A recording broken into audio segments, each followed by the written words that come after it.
Hey guys, today I'm going to be talking about the pathway of blood flow through the heart. You'll notice I also drew the lungs in to kind of help with my explanation, and I have numbered all of the steps, and I am going to take the time to explain each step. Just keep in mind that anytime I am talking about a vein, that means blood flowing towards the heart, and anytime I am talking about an artery, that means blood flowing away from the heart.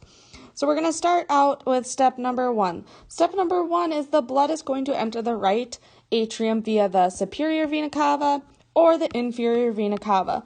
Notice how whether or not it enters from the superior vena cava or the inferior vena cava, it is going to the same spot, which is the right atrium.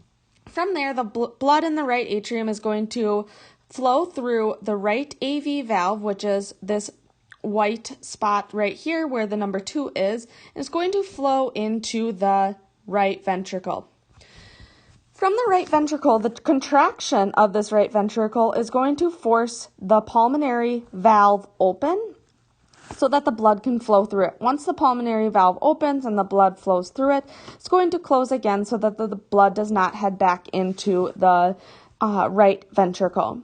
From the pulmonary valve, it's going to flow into this pulmonary trunk here, and it's going to be distributed by the left pulmonary artery or the right pulmonary artery. In here in the lungs, it is going to unload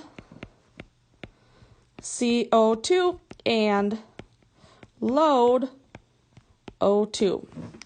Once it loads the O2, the blood is going to return to the lungs via the pulmonary veins.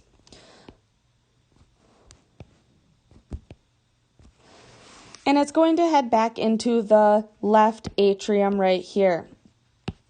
Once it gets back into the left atrium, it's going to flow through the left AV valve, and it's going to head into the left ventricle here. Once it hits the left ventricle, that contraction of the left ventricle is then going to force this aortic valve open so that blood can flow through. Again, it is going to, once it opens and the blood flows through it, it will close so it does not allow blood back into the left ventricle. Blood is going to flow through the aortic valve all the way up into the ascending aorta here. Once it gets into the ascending aorta, the blood in the aorta is going to be distributed to every organ in the body. Once it's distributed to every organ in the body, it's going to unload the O2 and load CO2. So it's kind of the opposite of when it gets into the lungs. It's unloading the O2 now and loading the CO2 so it can repeat this process. And the last step is that the blood is going to return back into the right atrium via the superior vena cava or the inferior vena cava so that the process can start all over again.